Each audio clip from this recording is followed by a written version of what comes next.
السلام علیکم۔ آج بروز جمعرات 15 اگست RFI بلیٹن کے ساتھ میں ہوں نارین چودھری۔ سب سے پہلے ہیڈ لائنز۔ بجلی کے بلوں میں کمی کے بغیر پاکستان کی صنعت اور زراعت ترقی نہیں کر سکتی۔ قوم کو چند دنوں میں بجلی کی قیمت کم کرنے کی خوشخبری دوں گا۔ وزیر اعظم شہباز شریف کے بیان سے عوام نے امیدیں جوڑ لی۔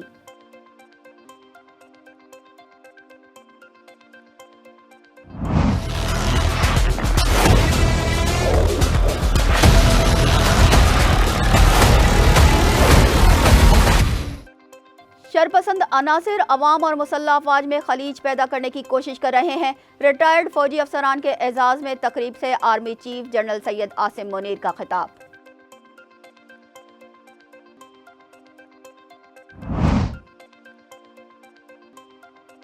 کراچی میں Pakistan print and electronic media foundation اور Pakistan national council of art کے زیر اہتمام جشن آزادی کے موقع پر سیمینار کا انعقاد۔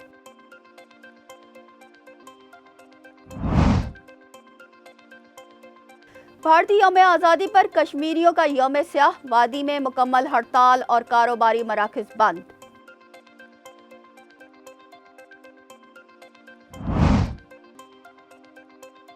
سعودی ولی عہد محمد بن سلمان نے اپنے قتل کا خدشہ ظاہر کر دیا۔ اسرائیل سے تعلقات کی بحالی اور امریکہ سے رابطہ بڑھانے پر مجھے کسی بھی وقت نشانہ بنایا جا سکتا ہے۔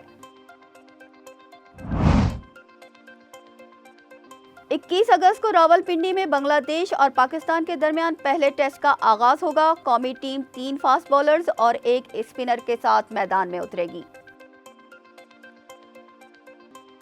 ہیڈ لائنز آپ نے ملاحظہ کی، چلتے ہیں خبروں کی تفصیلات کی جانب۔ وزیر اعظم کا کہنا ہے کہ بجلی کے بلوں میں کمی کے بغیر پاکستان کی صنعت اور زراعت ترقی نہیں کر سکتی۔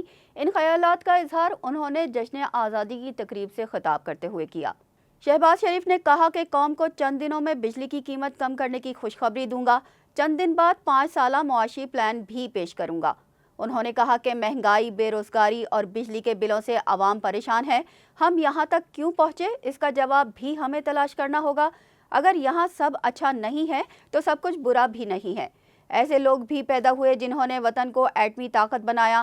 دشمنوں نے پیش گوئی کی تھی کہ یہ ملک 3 سال سے زیادہ عرصے تک نہیں چلے گا، اور آج پاکستان 77 سال بعد بھی قائم ہے۔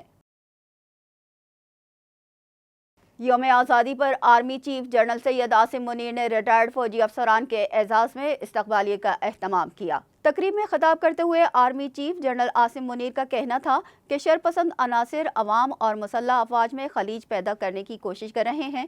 تقریب میں ریٹائرڈ فوجی افسران اور جوانوں کی بڑی تعداد نے شرکت کی۔ جنرل سید عاصم منیر نے جعلی خبروں اور پروپیگنڈے کے خطرات پر بات کرتے ہوئے کہا کہ شرپسند عناصر عوام اور مسلح افواج میں خلیج پیدا کرنے کی کوشش کر رہے ہیں۔ ریٹائرڈ افسران اور جوانوں نے پاک فوج کی قیادت پر اعتماد اور یقین کا اظہار کرتے ہوئے بیرونی اور داخلی سیکیورٹی کو درپیش خطرات سے نمٹنے کے لیے مکمل حمایت کا یقین دلایا۔ ISPR کے مطابق تقریب کا مقصد پاک فوج کی حاضر اور ریٹائرڈ قیادت کے درمیان مضبوط تعلق کو ظاہر کرنا تھا۔ ریٹائرڈ افسران اور جوان ملک کی خوشحالی اور سلامتی کے لیے متحد ہیں۔ کراچی میں Pakistan print and electronic media foundation اور Pakistan national council of art کے زیر اہتمام جشن آزادی کے موقع پر سیمینار کا انعقاد کیا گیا۔ نیشنل میوزیم آڈیٹوریم میں ہونے والے سیمینار میں سابق وزیر قانون بیرسٹر شاہدہ جمیل، سینئر تجزیہ کار نصرت مرزا، بریگیڈیئر ریٹائرڈ قرار حسین، جعفری الائنس کے رہنما علامہ محمد حسین مسعودی، معروف اینکر آغا شیرازی، پنڈت وجے مہاراج، سندھ بوائز اسکاؤٹ کے سیکریٹری اختر میر، سینئر صحافی مظہر عباس اور ZH خرم نے خطاب کیا۔ 16 اگست کو تقریر ہوئی، اس میں ہوا کان میں بیڑی۔ یہ لوگ کہتے ہیں نا صرف امیروں نے پاکستان بنایا، غلط، سب نے بنایا، سارے مسلمان۔ کان میں بیڑی، منہ میں پان، بٹ کے رہے گا ہندوستان، ڈٹ کے لیں گے پاکستان۔ جو ہماری اقلیتیں ہیں، سکھ ہیں اور ہمارے جو عیسائی بھائی ہیں اور ہمارے جو ہندو ہیں جو پاکستان کے اندر ہیں، وہ اور دوسرے جو بھی مذاہب کے لوگ ہیں، وہ سب کے سب اس سفید پٹی کا حصہ ہیں۔ 1/3 جو ہے ہمارا اس کا ہے، 2/3 جو ہے وہ مسلمانوں کے لیے ہے۔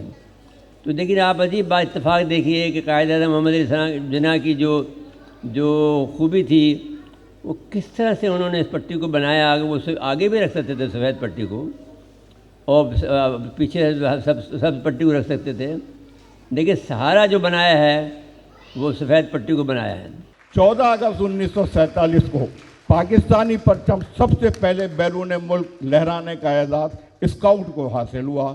جتنی بھی تحریکیں تھیں مقصد ایک ہی تھا کہ انسان کو انسان سمجھا جائے, حاکم محکوم کو زندہ رہنے کا حق دے, اور حاکم وقت کی یہ ذمہ داری ہے کہ محکوم کے لیے کھانا پینا رہائش, جو بھٹو کی زبان میں لوگ کہتے تھے روٹی کپڑا اور مکان, اس کا ارینجمنٹ کرنا یہ حاکم کی ذمہ داری ہوتا ہے.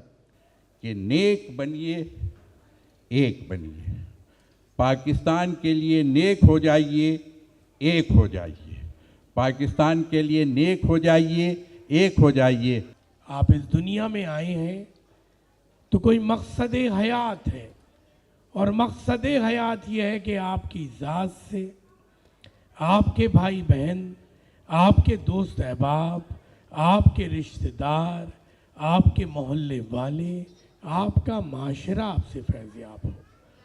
ایک حصہ پاکستان کی خدمت میں شامل ہے, ڈاکٹرز ہے, بزنس کمیونٹی ہے, چاولوں کے جو مطلب صدر ہے وہ بھی ہندو کمیونٹی سے ہے, کرسچن کمیونٹی سے, ایجوکیشن والے ہیں, ہر چیز میں منورٹی تو نہیں, غیر مسلم پاکستانیوں کا حصہ ہے. سیمینار میں خواتین شیف میں کوکنگ اور بچوں کے درمیان ملی نغمے کے مقابلے بھی کروائے گئے. محکمہ موسمیات نے آج سے موسلادھار بارشوں کی پیشگوئی کر دی. طوفانی بارشوں کے پیش نظر نشیبی علاقے زیر آب آنے کا خدشہ بھی ظاہر کیا گیا ہے. چیف میٹرولوجسٹ سردار سرفراز کا کہنا ہے کہ مانسون ہوائیں 16 اگست سے سندھ میں داخل ہوں گی. شہر قائد میں 17 سے 19 اگست کے دوران بارش کا امکان ہے. کراچی میں گرج چمک کے ساتھ زیادہ تر معتدل بارش متوقع ہے, جبکہ باغوں کے شہر لاہور میں وقفے سے بادل برسنے کی پیشگوئی ہے. محکمہ موسمیات کے مطابق آج سے شروع ہونے والے مانسون بارشوں کے نئے سلسلے سے اسلام آباد, راولپنڈی, گجرانوالہ, لاہور, شیخوپورہ اور قصور کے نشیبی علاقے زیر آب آ سکتے ہیں. سیالکوٹ, سرگودھا, فیصل آباد, نوشہرہ, مردان, چارسدہ اور پشاور کے نشیبی علاقے بھی زیر آب آنے کا خدشہ ہے, جبکہ طوفانی بارشوں کے باعث خیبر پختونخوا کے پہاڑی علاقوں, مری, گلیات اور کشمیر میں لینڈ سلائیڈنگ سے ٹریفک کی آمد و رفت متاثر ہونے کا خطرہ ہے. کوہستان, دیر, سوات, شانگلہ, بالاکوٹ کے مقامی برساتی ندی نالوں اور ڈیرہ غازی خان کے پہاڑی علاقوں میں طغیانی کا بھی خدشہ ہے. پاکستان میں ہر وہ چیز جس سے ملک اور عوام کو فائدہ پہنچتا ہے وہ خطرے میں ہے. آئیے نظر ڈالتے ہیں آج کی خصوصی رپورٹ ہم عوام پر.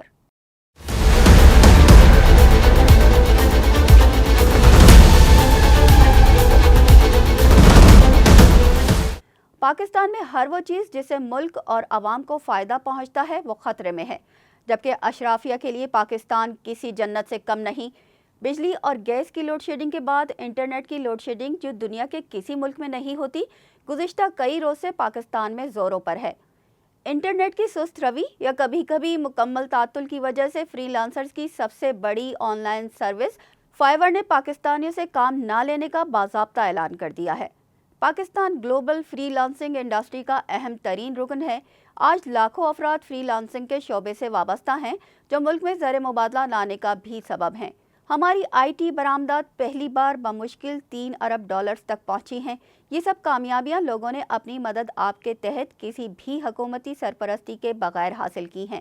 اس ماحول میں جب افراد اور ادارے اقتصادی بحران کے شکار ملک میں ڈالرز لانے کی کوشش کر رہے ہیں, تو انٹرنیٹ کی سست روی ان کی راہ میں رکاوٹ بن رہی ہے.